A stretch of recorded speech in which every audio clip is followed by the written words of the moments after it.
Bienvenue sur Africa 24 dans cette nouvelle édition du 12-15. Voici les titres de l'actualité. Meeting de mobilisation en vue de la présidentielle de 2025. Les membres de l'Union des jeunes du Rassemblement des oufettistes pour la démocratie et la paix sont vent debout pour fédérer les partisans. Travailler, mais aussi se reposer. La journée historique du 1er mai a été célébrée au Cameroun à travers une marche.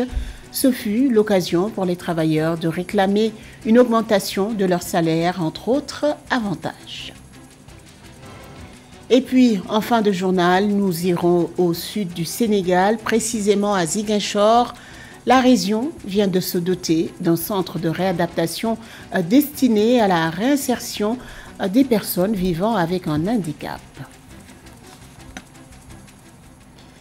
Mais tout d'abord, le bon déroulement des élections législatives régionales au Togo a été salué par la communauté économique des États de l'Afrique de l'Ouest, l'Union africaine et l'Organisation internationale de la francophonie. Les trois organismes ont exprimé leur satisfaction à travers un communiqué ce mercredi 1er mai. À noter que les élections se sont déroulées dans un contexte politique tendu suite à l'adoption le 19 avril dernier d'une nouvelle constitution décriée par les membres de l'opposition, une constitution qui supprime le régime présidentiel et instaure un régime parlementaire.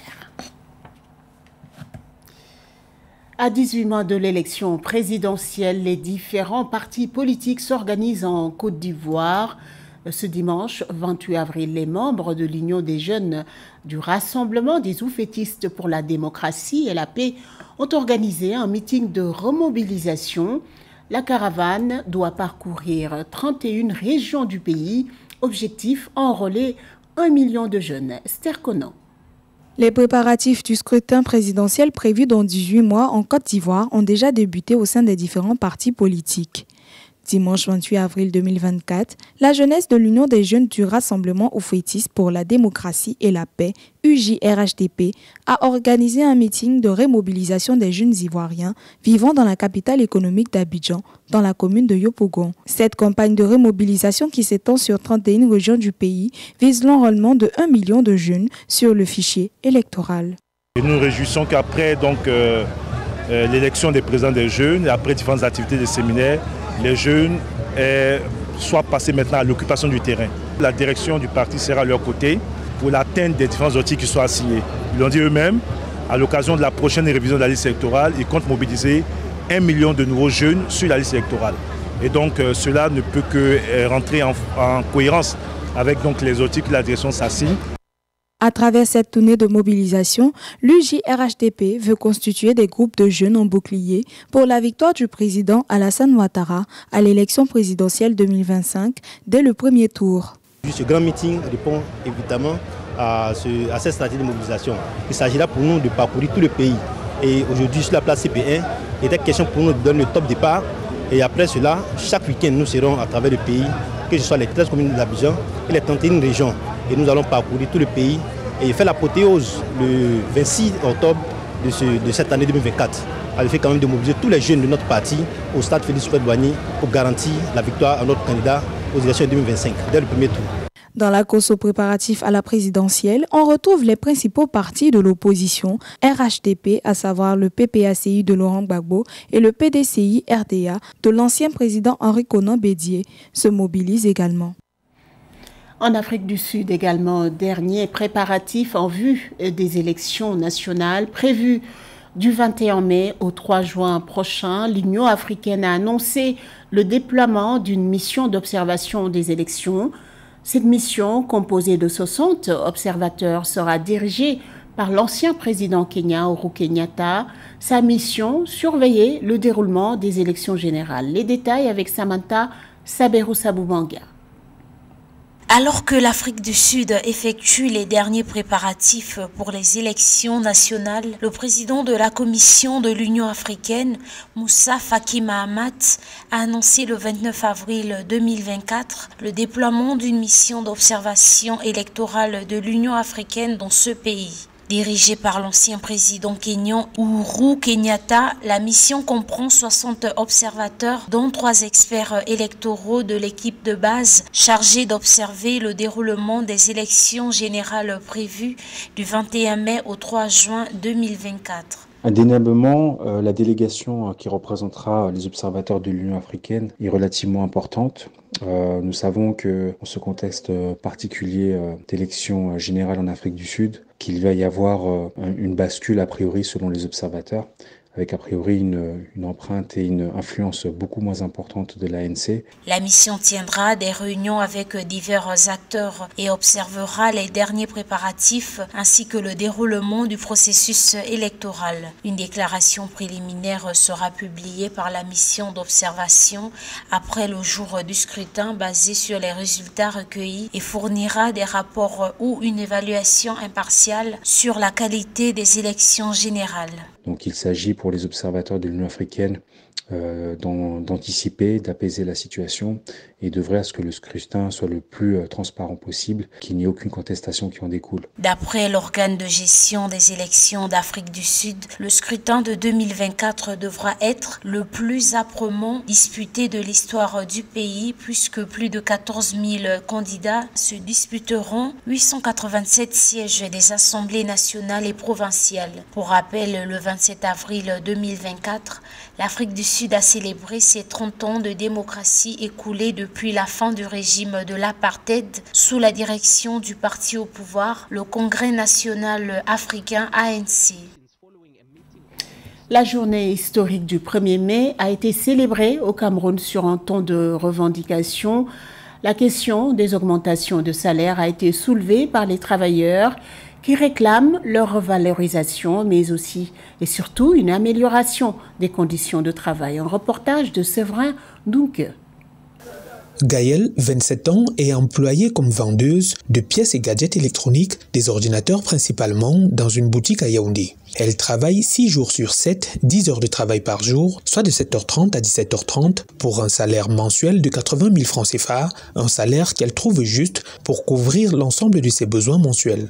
Si comme elle, Dassi, auto-employés et commerçants se sentent concernés par la fête du travail ce 1er mai 2024, ils déplorent tous la cherté de la vie et plaident pour de meilleures conditions de travail, notamment en matière de sécurité sociale.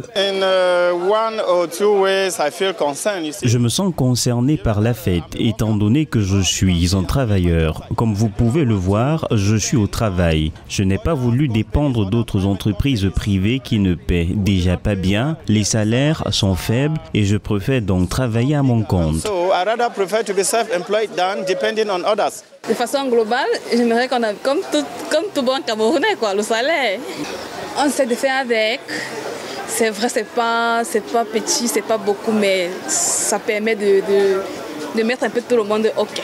Avec une deuxième augmentation des prix des hydrocarbures en février 2024, après celle de février 2023, on assiste à une flambée des coûts, une inflation généralisée, ce qui ne facilite pas la vie chez les travailleurs du secteur informel et dans certaines structures du secteur privé. En outre, la question de l'assurance continue de s'opposer à côté d'autres avantages dont ne jouissent pas toujours les travailleurs. Une situation qui préoccupe les autorités locales et qui sont à l'œuvre pour de meilleures performances en matière de travail décent à travers le dialogue social, ultime moyen de résorption des défis du travailleur camerounais. Le ministère du Travail et de la Sécurité sociale a accompli ces derniers mois une performance significative en matière de promotion du travail décent.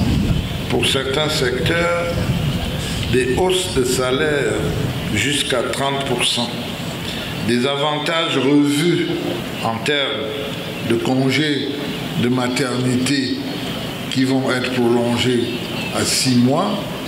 Nous avons œuvré à une campagne de plaidoyer, de sensibilisation et de communication pour que la main-d'œuvre domestique soit non seulement sérieusement prise en considération, mais que ces salaires soient revalorisés. La courbe du chômage est de plus en plus aiguë en dépit des efforts des autorités pour relever le taux de l'employabilité au Cameroun. Selon la 3e enquête sur l'emploi et le secteur informel réalisée par l'Institut national de la statistique INS, publiée fin octobre 2023, le taux de chômage était de 8,7% en 2021. Les secteurs les plus névralgiques, tels l'éducation et la santé, sont en déficit de professionnels. Le thème de la célébration de la 138e fête du travail, dialogue social constructif, facteur de promotion du travail décent et de progrès social, sonne comme un appel à la patience et à la volonté des autorités de trouver des solutions à des réclamations légitimes.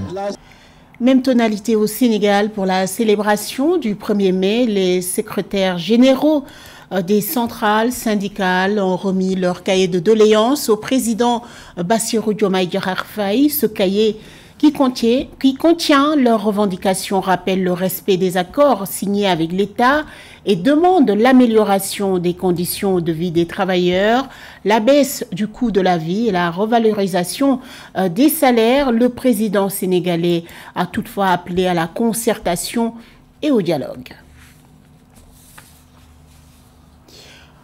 8,1% de la population handicapée du Sénégal vit dans la région sud à Ziguinchor. Pour contribuer à la réinsertion des personnes vivant avec un handicap, un centre de réadaptation physique a été inauguré. La structure a été réalisée grâce à l'Association des victimes de mines en collaboration avec l'État sénégalais et plusieurs ONG, parmi lesquelles l'agence humanitaire officielle de la communauté catholique des États-Unis, Catholic Relief Service. Fatma Niang. Au Sénégal, 59 citoyens sur 1000 souffrent d'un handicap selon le rapport du recensement général de la population de 2013 et la majorité d'entre eux souffrent de déficiences motrices et visuelles. Dans la région de Ziguinchor, au sud du pays, où vit 8,1% de la population handicapée du Sénégal, leur prise en charge est jugée insuffisante. Pour pallier ce problème, un centre de réadaptation physique a récemment été inauguré.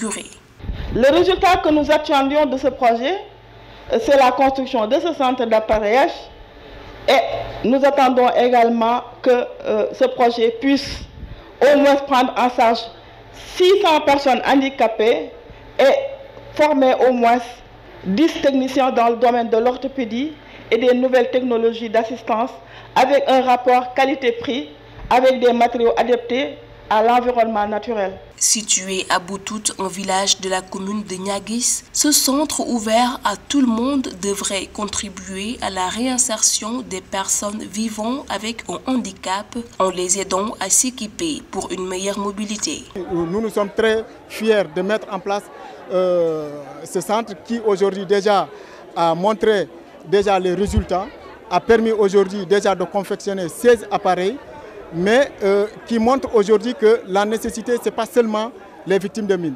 Aujourd'hui, vous voyez dans ceux qui ont bénéficié de des prothèses, il y a eu des victimes, ceux qui ont été victimes des événements politiques tout récemment.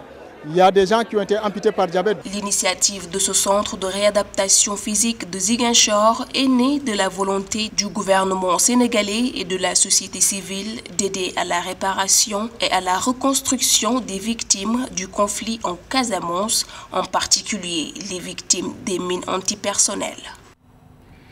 Diffusion du calendrier du Sili national pour la reprise des qualifications à la Coupe du Monde 2026 par la Fédération guinéenne de football à travers un communiqué. Kaba Diawara et 6 joueurs disputeront 2 matchs.